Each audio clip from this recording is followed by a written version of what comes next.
سبيل الدموع سبيل مريح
Bismillahirrahmanirrahim. Alhamdulillahirabbil alamin. Wassalatu wassalamu ala asyrafil anbiya'i wal mursalin sayyidina wa maulana Muhammadin wa ala alihi wa sahbihi ajma'in. Subhanaka la ilma lana illa ma 'allamtana innaka antal alimul hakim. Wa la haula wa la quwwata illa billahil aliyyil 'azim. Wa la haula wa la quwwata illa billahil aliyyil 'azim. ولا حول ولا قوة إلا بالله العلي العظيم. رب اشرح لي صدري ويسر لي أمري واحلل عقدة من قولي وارزقني الفهم القوي وسدد لساني واهد قلبي بحق سيدنا محمد صلى الله عليه وسلم. قال المؤلف رحمه الله تعالى ونفعنا به وبجميع علومه في الدارين آمين. Halaman 59 di atas. Dan sunat pula sembahyang 2 rakaat di rumah tatkala hendak pergi-pergian. Nah, ini sunat sembahyang, sunat safar adalah sunat ketika kita itu hendak pergi-pergian. Dan mengerjakannya ini sebelum kita itu berangkat. Jadi sebelum kita keluar daripada rumah, nah itu disunatkan sembahyang sunat, namanya sunat berlayar. Apabila sudah keluar daripada rumah ataupun sudah misalnya masuk ke kendaraan misalnya, nah ini sunat safar ini sudah ada disunatkan lagi. Jadi sunat safar ini disunatkan sebelum kita itu berangkat, sebelum keluar rumah. Nah, ada juga ulama mengatakan sunatnya ini sebelum kita itu keluar daripada batas wilayah kita. Jadi masih disunatkan sebelum kita itu keluar daripada batas wilayah. Misalnya kita anggap batas wilayah itu misalnya kecamatan misalnya. Nah, sebelum kita keluar dari batas kecamatan ataupun sebelum keluar dari batas kampung misalnya, nah itu masih disunatkan sembahyang safar, sembahyang berlayar. Nah, berlayarnya di sini ulama mengatakan menempuh perjalanan 2 marhalah. Tapi 2 marhalah itu kita itu boleh kasar sembahyang, boleh berjamaah sembahyang.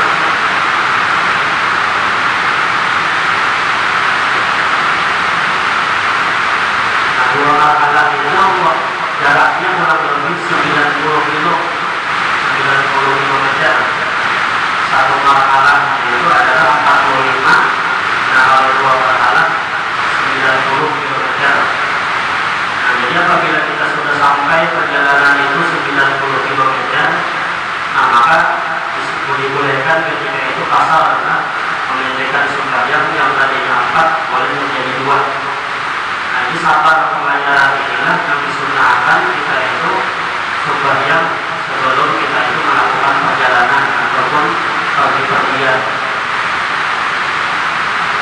Dan kemudian sunnah sembahyang di dalam masjid tatkala datang daripada pergi-pergian.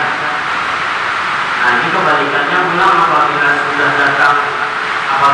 datang daripada pergi-pergian, menggawi sunnahnya itu sebelum masuk ke dalam rumah. Apabila sudah sampai ke dalam rumah, nah ini ada sunnah lagi sembahyang safarnya. Nah, jadi sebagaimana kita itu sunat sebelum berangkat menggawinya dalam rumah tadilah. Nah, maka tatkala datang daripada safar pun, tatkala datang daripada pergi-pergian, sunatnya itu sebelum masuk ke dalam rumah. Misalnya singgah ke masjid dulu misalnya, atau singgah ke musala misalnya, sembahyang dulu sunat apa? Sunat datang daripada pergi-pergian. Nah, lalu kita itu masuk ke dalam rumah. Jadi apabila sudah masuk ke dalam rumah, datang daripada perjalanan tadi, maka ada sunnah lagi sembahyang safar adalah sembahyang berlayar. Misalnya kita berangkat umrah, misalnya, nah sebelum berangkat umrah, sebelum keluar daripada rumah sembahyang dulu. Nah begitu pula kita sebelum kita masuk ke dalam rumah, datang daripada umrah misalnya, nah singgah dulu ke masjid atau singgah di musala, sembahyang dulu. Tapi kalau sudah sampai ke dalam rumah, nah itu ada sunat lagi sembahyang apa? Sembahyang datang daripada pergi-pergian. Dan afdalnya pun orang yang datang umrah di ulama kan doa itu kan kabul. Orang yang datang umrah atau datang haji itu doa-doanya dikabulkan Tuhan. Bukan hanya umrah aja, datang pergi-pergian dari manapun itu dikabulkan doa. Cuman kabulnya doa itu sebelum masuk ke dalam rumah. Makanya kalau misalnya orang datang umrah itu, kita minta doa lewat orang yang datang itu sebelum masuk ke dalam rumah. Di rumah misalnya berdoa dulu, sebelum masuk ke dalam rumah berdoa dulu. Nah bagi yang paham misalnya karena sebelum sampai masuk ke dalam rumah, badahan di rumah dulu, badahan di rumah berdoa.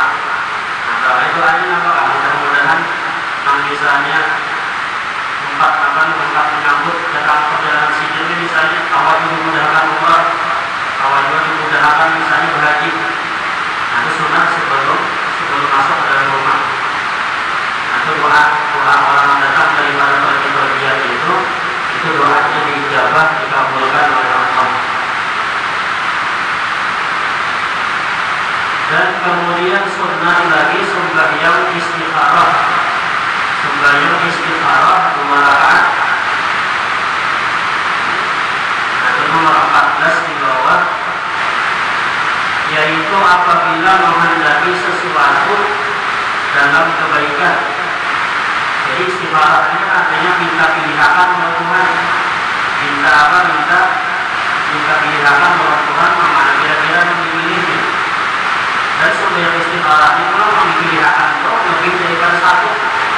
Amun satu kebaikan, amun satu aja memilih kan dosa istikharah. Istikharah ini pilihannya itu lebih dari satu, 2 apa misalnya, 3 apa atau berapa misalnya. Nah kalau kita sembahyang istikharah, minta pilihan oleh Tuhan, kira-kira mana pilihan yang baik misalnya. Hadis menyebutkan la khawba man istakhara wa la nadima man istasyara. Artinya tidak akan merugi orang yang beristikharah dan tidak akan menyesal orang yang bermusyawarah. Nah ini dalilnya adalah itu, dan lagi tidak akan merugi orang yang sembahyang istikharah, minta pilihan oleh Tuhan, minta pilihan oleh Allah. Nah salat ini dikerjakan 2 rakaat, dibaca pada rakaat yang pertama setelah Fatihah suratul Kafirun, dan pada rakaat yang kedua suratul Ikhlas. Jadi qul ya ayyuhal kafirun di rakaat yang pertama, kemudian qul huwallahu ahad di rakaat kedua. Inilah lafaz niatnya usolli sunnatal istikharah raka'ataini lillahi ta'ala. Artinya aku sholat sunnah istikharah 2 rakaat karena Allah Ta'ala. Nah kemudian doa sholat istikharah. Nah jadi setelah untuk mengawal sembahyang istikharah tadi, lalu ada doanya. Doanya adalah Allahumma inni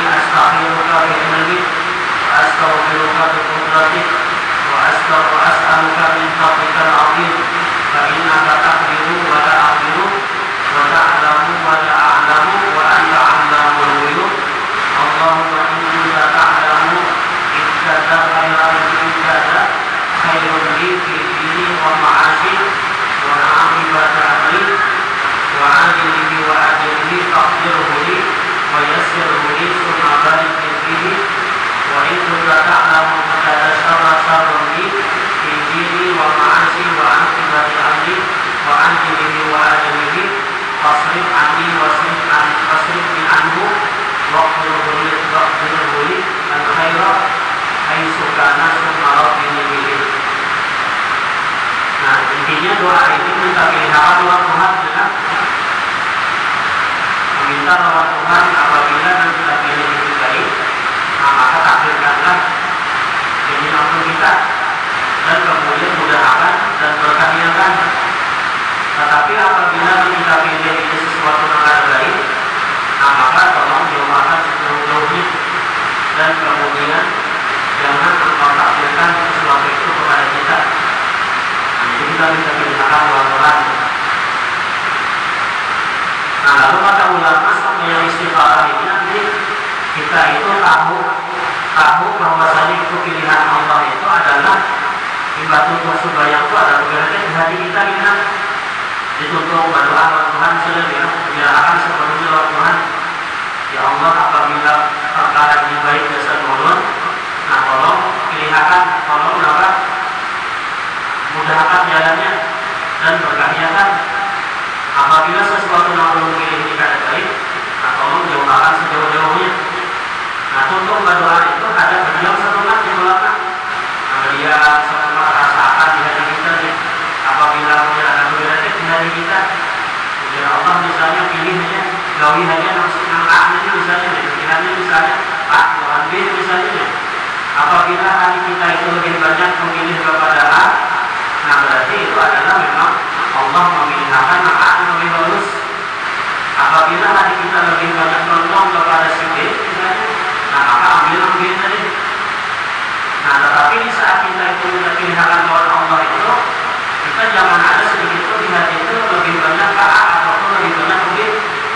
Pokoknya serahkan sepenuhnya oleh Tuhan. Kesalahannya Tuhan itu memilih A karena B kesalahannya. Nah kita timbul serangan kehendak tadi adalah apabila untuk berdoa. Nah apabila hati kita lebih banyak condong kepada A, nah maka itu memilih kita. Ini sebagai istikharah namanya sebagai minta pilihan oleh Tuhan. Jadi yang Nabi tadi tidak akan rugi orang yang beristikharah, tidak akan menyesal orang yang bermusyawarah. Dan sebaik-baik pilihan itu pilihan daripada Allah. Namun kita minta pilihan oleh manusia, maka minta pilihan oleh makhluk. Nah makhluk itu sekadar menebak-nebak aja. Oh kira-kira lebih baik A, misalnya kira-kira lebih baik B. Nah itu manusia, tapi kita pilihan oleh Allah. Nah pasti tidak akan menyesal orang yang kita pilihan oleh Tuhan.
Allah pada menyuruh adalah Tuhan berhari setiap pekerjaan apapun selalu istikharah kepada Tuhan. Untuk mengulang majlis, kalau kira-kira kitab yang dibaca itu apa kitabnya yang bagus dibacanya.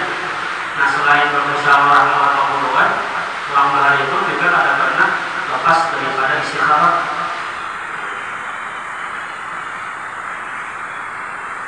Bahkan misalnya nak memilih calon hidup pun misalnya dalam takawin, pilih dulu misalnya ada pilihan dua musim misalnya A sih B kan misalnya adalah istikharah lawan Tuhan juga.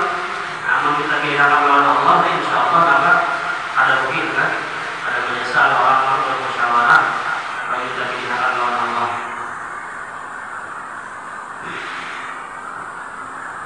Nah kemudian dan sembahyang sunat hajat.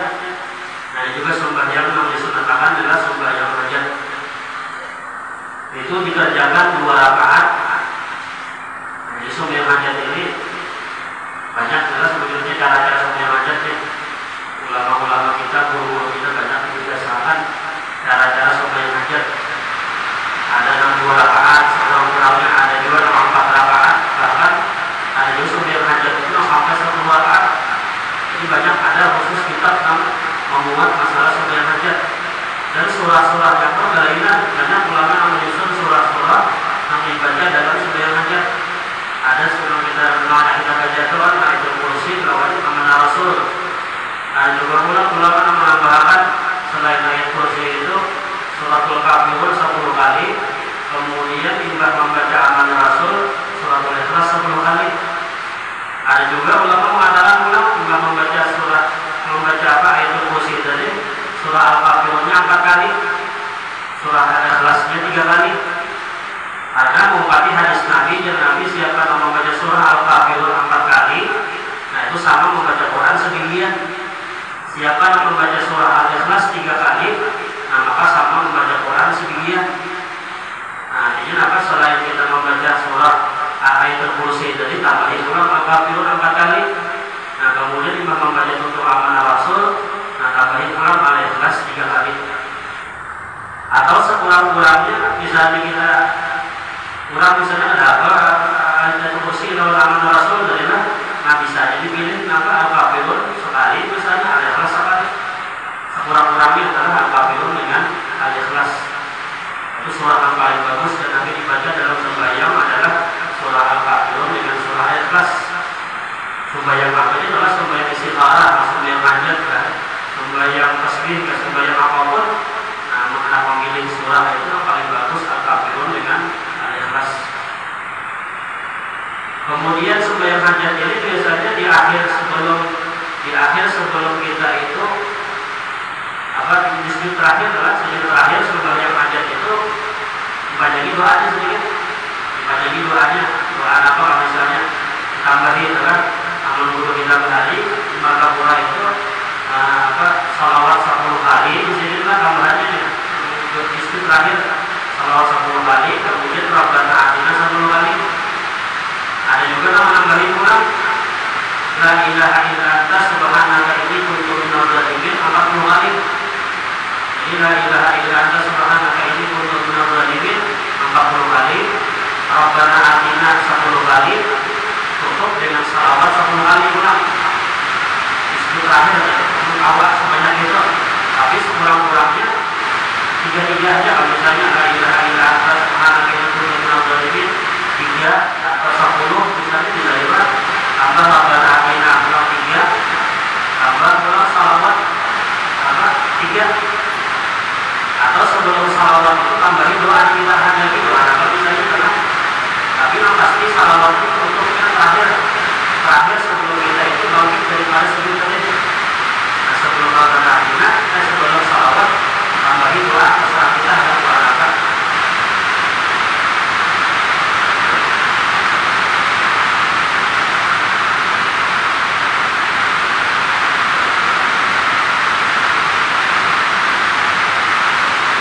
Nah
bahasa Arab.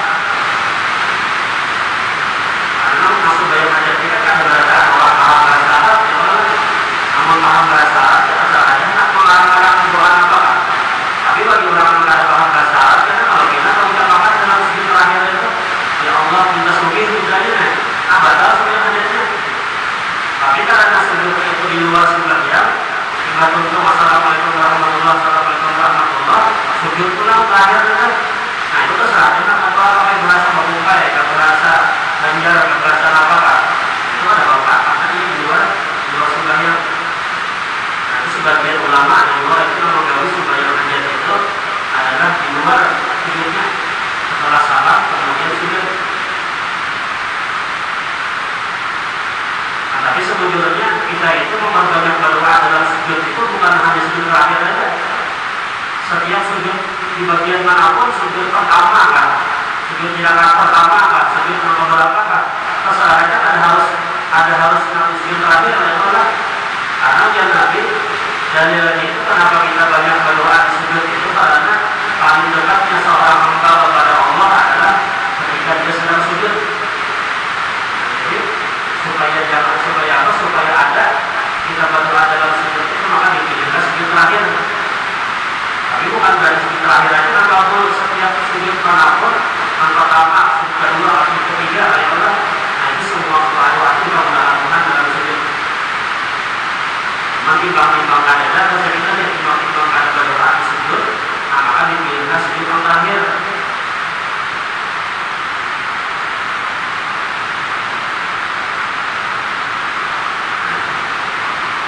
Nah kemudian yang sembahyang tasbih 4 rakaat. Sembahyang tasbih 4 rakaat. Itu yang nomor 15 kan, nomor 15 di bawah. Salat hajat adalah untuk minta kebaikan dunia dan akhirat. Rasulullah Shallallahu Alaihi Wasallam bersabda, barang siapa berhajat kepada Allah Taala atau kepada seseorang, hendaklah dia berwudu dan membaguskan wudunya, kemudian salat 2 rakaat. Nah di sini Nabi sebelumnya ada menyampaikan marah sembahyang hajat karena cuma karena ada hajat, tidak karena ada hajatnya. Kalau itu sembahyang, nah maka dinamainya sembahyang itu berarti sembahyang hajat. Inilah lafaznya salat hajat, usolli sunnatal hajati rak'ataini lillahi ta'ala. Artinya aku salat sunat hajat 2 rakaat karena Allah Ta'ala. Nah setelah salat mengucap alhamdulillah dan bersalawat kepada Nabi SAW, kemudian berzikir dan berdoa, maka membaca doa la ilaha illallah al-halimul karim subhanallah rabbil arsyil azim alhamdulillahi rabbil alamin as'aluka mujibati rahmatika wa azaima maghfiratika wal ghanimata min kulli bir wassalamata min kulli ismin la tada'li dhanban illa ghafartah wa la haman illa farajtah wa la hajatan liya laka ridwan illa qadaitaha ya arhamar rahimin. Nah ini doa sembahyang hajat, inilah doa sembahyang hajat yang datang dari Nabi. Nah lalu kan benar-benar doa sembahyang hajat itu macam-macam, dari ulama-ulama, daripada guru-guru. Cuman yang doa hajat yang daripada Rasulullah ini bacaannya. Nah kemudian sembahyang tasbih 4 rakaat. Nomor 16 di bawah. Salat tasbih telah datang dengan kaifiat yang berlain-lainan. Lihat pada kitab fikih dan kitab hadis seperti kitab Abu Dawud dan Ibnu Majah dan Ibnu Huzaimah dalam sahihnya. Inilah lafaz niat salat tasbih, usolli sunat tasbihi rak'ataini lillahi ta'ala. Artinya aku salat tasbih 2 rakaat karena Allah Ta'ala. Salat tasbih 4 rakaat dengan 1 kali salam apabila dikerjakan pada malam hari dan apabila dikerjakan pada siang hari 2 kali salam. Kali dengan biasanya kalau sembahyang itu dikerjakan di malam hari, nah maka 2 kali salam. Tapi kalau dikerjakan di siang hari, nah maka boleh 1 kali salam. Di sini menyampaikan maka apabila dikerjakan di malam hari, ini adalah 1 kali salam. Apabila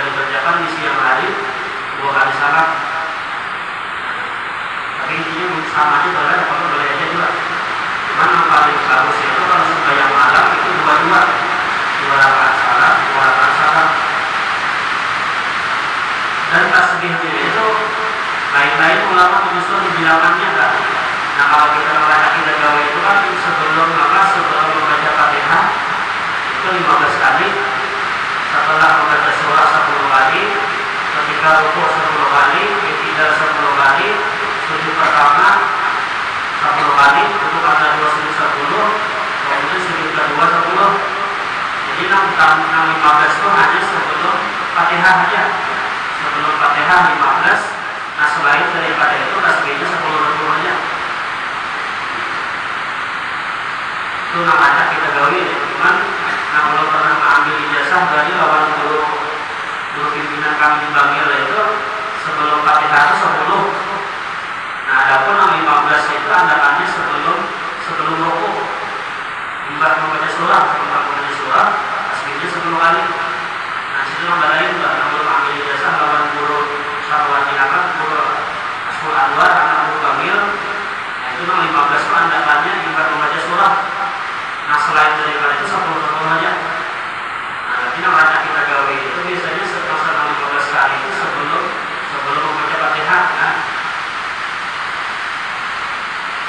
Yang penting bilangannya itu satu rakaat itu 75 kali, satu rakaat 75 kali, 2 rakaat 150, 4 rakaat 300, 300 itu berarti 300 kali kan. Dan supaya tasbih itu bisa kita ada ingatan waktu rukuk, misalnya ada ingatan membaca tasbih diulang langsung tidak, misalnya ada ingatan menambah tasbihnya. Nah maka karena menambah itu ada ingatan dulunya. Misalnya rakaat pertama ada ingatan membaca tasbih di waktu rukuk. Nah maka tadi rakaat kedua rukuk aja itu pokoknya. Nanti 20 kali itu ada 50 rukuk itu bisa ada ingatan kan.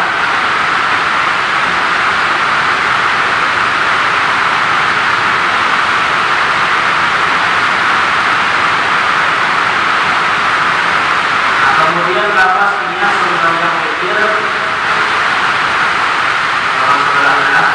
lapas niat sembahyang witir dan rawatibul maghrib. Jadi lapas niat sembahyang witir yang 2 rakaat, usalli sunnatul witri raka'ataini lillahi ta'ala. Artinya aku sembahyangkan sunat witir 2 rakaat karena Allah Ta'ala. Ini lapas niat sembahyang witir yang 1 rakaat, usalli sunnatul witri raka'atan lillahi ta'ala. Aku sembahyangkan sunat witir 1 rakaat karena Allah Ta'ala. Kemudian ini lapas niat sembahyang sunat subuh 2 rakaat, usalli sunnatul witri sunat subuh raka'ataini lillahi ta'ala. Aku sembahyangkan sunat subuh 2 rakaat karena Allah Ta'ala. Jadi sunat subuh ini yang ditambahi kegiatan lah. Walaupun kemudian menggawainya itu sebelum pagi subuh, tapi karena ba'diyahnya ada, nah maka jangan bertambah kegiatan. Jadi langsung aja aku sembahyang sunat subuh 2 rakaat karena Allah Ta'ala. Kemudian ini lapas punya sembahyang sunat zuhur yang dahulu. Jadi sebelum sembahyang zuhur, usalli sunat zuhuri raka'ataini kegiatan lillahi ta'ala.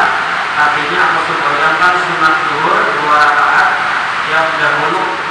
Tapi sebelum zuhur karena Allah Ta'ala.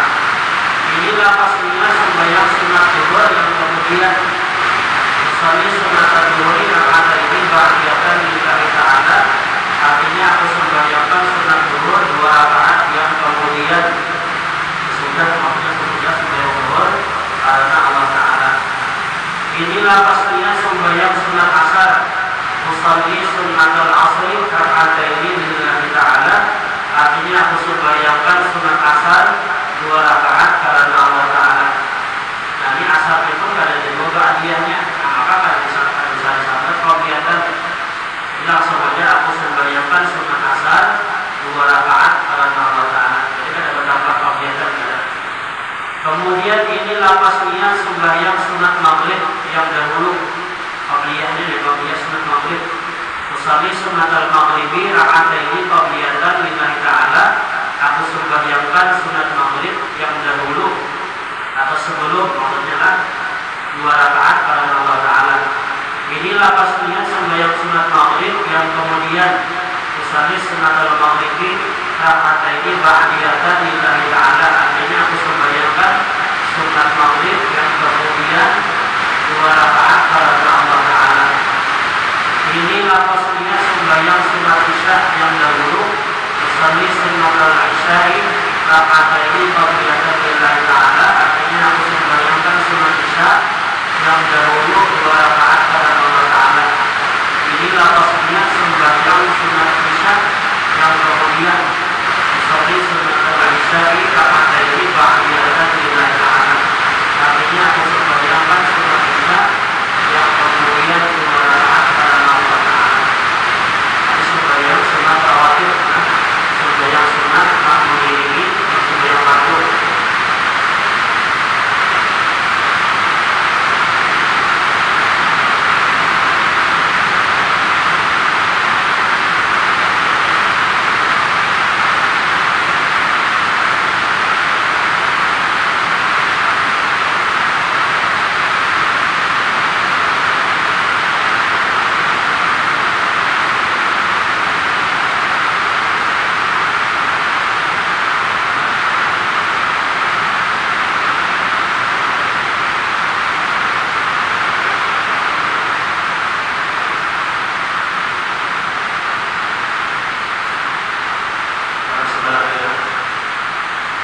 Paslon ini satu pasal pada menyatakan hukumnya.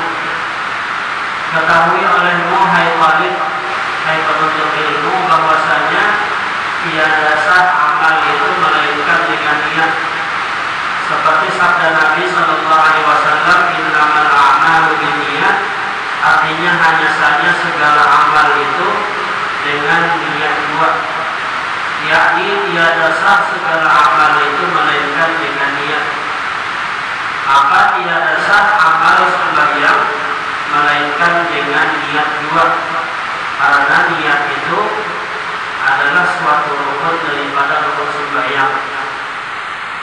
Nah, jadi niat ini termasuk daripada bagian yang wajib dalam ibadah. Apabila ibadahnya itu ibadah wajib, nah, maka niatnya pun menjadi hukum wajib. Apabila yang digawe itu ibadah sunnah, nah, maka niatnya pun adalah sunnah.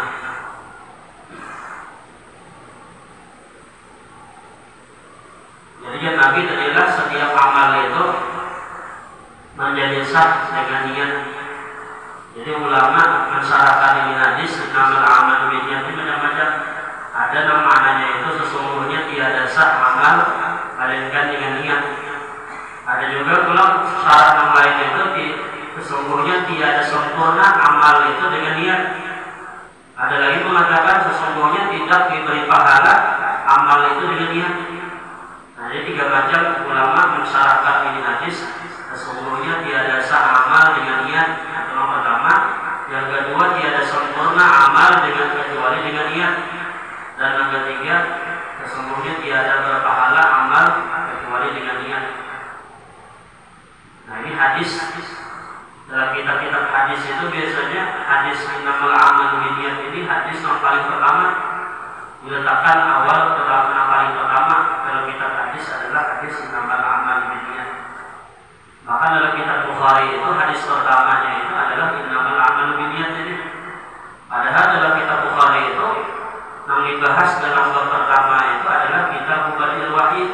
Kitab dimulainya wahyu. Tapi hadis yang dibawakan oleh Imam Bukhari di awal pertamanya itu adalah hadis tentang niat. Seolah-olah dia ada hubungannya masalah wahyu. Tapi yang dibawakan Imam Bukhari adalah hadis tentang niat. Nah, lalu yang ulama hadis tentang niat ini masuk dalam 70 bab ilmu. Dalam 70 bab ilmu itu yang paling penting adalah tentang masalah niat. Karena semua amal itu tergantung niat. Sembahyang ada sah sembahyang kecuali niat. Bab masalah puasa, ulang puasa itu pun apabila ada niat ada sah puasanya. Orang berzakat, ulang apabila ada niat ada sah zakatnya. Orang berhaji, sebetulnya apapun ibadah itu tergantung kepada niat. Makanya masalah hukum niat ini di ulama masuk dalam 70 bab tentang ilmu fikih adalah pembahasannya masalah niat. Yang pertama masalah niat.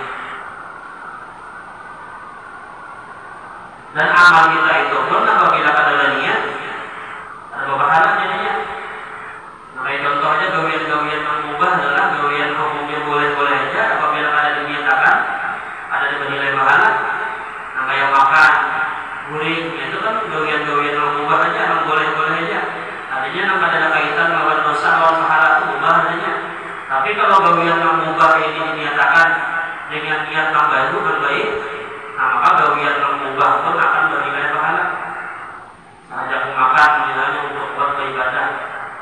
makan untuk buat hadir ke majelis misalnya, saja kukuring biasa kawas sembahyang tahajud misalnya adalah, nah ini termasuk niat membuat ibadah hukum yang mubah menjadi berpahala. Tapi kalau kita ada niat apa-apa, makannya makan guringnya misalnya 10 jam guring, namun tidak ada niat kesan ibadah, guring tadi kan ada bagi dari pahala. Nah, adapun hakikat niat itu yaitu adalah qasdus syai'i muqtarinan bi fi'lih. Arti niat artinya adalah hakikat niat itu menyengaja sesuatu, halnya itu beserta dengan berbuat dia. Nah, jadi nama niat itu adalah menghendaki sesuatu baik lawan gawian yang kita gawi, itu nama niat. Jadi kada boleh berdahulu, nah kada boleh tadudi. Amun sebelumnya itu berarti lain niat kiranya. Apabila belum menggawi dia sudah ada timbul kehendak, itu lain niat kiranya, itu cita-cita. Apabila misalnya tadudi, lain niat juga ya kalau enggak. Jadi niat itu harus baik-baik. Waktu kita akan menggawi sesuatu, di situ kita misalnya bekerja di hati hendak menggawi, nah situlah yang disebut dengan niat. Nah, tapi kena yang disebut baik-baik ini kena keluar hukum masalah puasa. Nah, kalau puasa itu kan berniatnya sebelum kita menggawi puasa sudah berniat di malam hari. Nah, ini berlainan Pak. Kalau gawian-gawian yang lain itu semuanya baik-baik dengan gawiannya, sembahyang berniatnya baik-baik. Waktu kita mengangkat takbiratul ihram, kemudian berwudu pulang, kita berwudu itu baik-baik ketika pertama baju menyentuh muka kita, di situ berniat. Kemudian pulang apa lagi? Gawian yang lain, berzakat ya kan, waktu kita hendak menakar itu kan misalnya, atau kita misalnya menjaga baras itu kan misalnya, dan niat kita di hati. Nah, jadi setiap gawian itu kita niatakan itu baik-baik lawan gawiannya. Maka jika terkemudian kita dudi adalah terkemudian atau terdahulu perbuatan itu daripada menyengaja dia, maka tiada sahlah niatnya. Sebelum angkat tangan takbiratul ihram misalnya sudah berucap di hati saja sembahyang maghrib ya. Nah, itu ada sah sembahyang maghrib kita. Atau sudah tutup misalnya Allahu Akbar sudah banyak di dalam sini tangan kita misalnya. Kalau berucap di hati saja sembahyang fardu maghrib misalnya. Nah, itu ada sah sembahyang kita. Nah, jadi sembahyang itu niatnya itu waktu kita mengangkat tangan itu. Sebelum kita menyelesaikan bacaan barnya itu, nah disitulah kita meletakkan niat di hati. Dan lagi adalah tempatnya niat itu di dalam hati. Jadi nama niat itu yang kita ucapkan, yang kita kehendaki dalam hati kita. Apabila yang kita ucapkan di montong itu lain niat. Jadi bacaan Abu Salih yang bahasa Arabnya itu lain niat, betul lah. Itu memudahkan aja, memudahkan supaya kehendak di hati kita ini lebih mantap bahasa kita nih. Musalli fardal maghribi, jadi kan salah kaatir lillahi ta'ala saja sembahyang fardu maghrib 3 rakaat karena Allah Ta'ala. Yang kita ucapkan di hati itu niat. Yang bahasa Arab itu niat, itu lapas saja. Itu walaupun tidak dibaca pun tidak ada apa-apa. Yang bahasa Arab itu. Cuma kita ini biasanya apabila kita ucapkan di montong itu lebih nahap sedikit kehendak di hati ya. Misalnya kita sebelum hadir ke majelis, aku di hari ini ke majelis misalnya, namun sudah mengucap di montong pun lebih nahap di hati kehendak kita. Itu membantu aja, tetap melapas itu membantu aja, tapi kada wajib kita diucapkan. Dan masa berniat itu pada permulaan ibadah, melainkan pada puasa fardu. Nah, kecuali puasa, namun puasa ini maka tiada memadai, artinya kada sah menyertakan pada permulaan puasa. Karena wajibnya niat puasa itu menjatuhkan niat puasa fardu itu pada malam hari, yaitu antara masuknya matahari dan terbit sampai fajar shadiq. Nah, kemudian maka diketahui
وفي الآخرة